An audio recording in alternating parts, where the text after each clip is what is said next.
right? There it is. Well, there it is. You've got 5 votes now, 5 votes, which means that, once again, this is the 4th roll call where Kevin McCarthy will not be elected Speaker.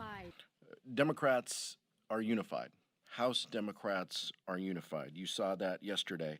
We're unified behind lowering costs, creating good-paying jobs, and building safer communities.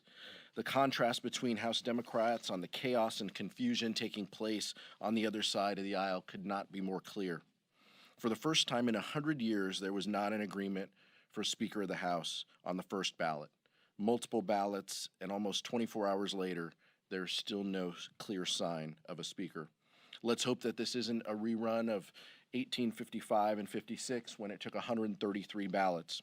What we saw was the true character of the modern-day Republican Party, obsessed with power and their own personal advancement at the expense of working families and the needs of everyday Americans. That makes it harder for us to find common ground, but that's what we seek to accomplish. We want to work with reasonable Republicans and continue our record of bipartisan legislative achievements in this Congress. But we need willing partners in order to do that work. And right now, those willing partners are in short supply. I'm especially happy to be here with my friend and colleague of many years, and I might add, longest-serving leader in the United States Senate, Senator Mitch McConnell. Mitch, it's great to be with you.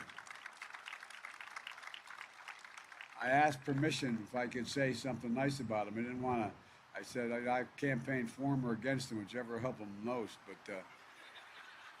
But Mitch, it's it wasn't easy, and to get this done, and it wouldn't have gotten done no matter all the work so many others have done, and by writing the legislation and dropping it in, it wouldn't have happened without your hand. It just wouldn't have gotten done, and I want to thank you for that. And, we have to find common ground to get major legislation done in any circumstance ever, but particularly the circumstances we've been in the last 4 or 5 years have been less than cooperative. And Leader McConnell and I don't agree on everything. In fact, we disagree on a lot of things, but here's what matters.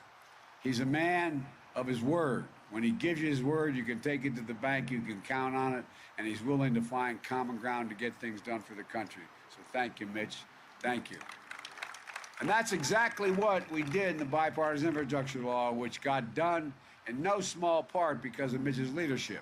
Folks, look, I wanted to start off the new year at this historic project here in Ohio and Kentucky with a bipartisan group of officials because I believe it sends an important message to the entire country.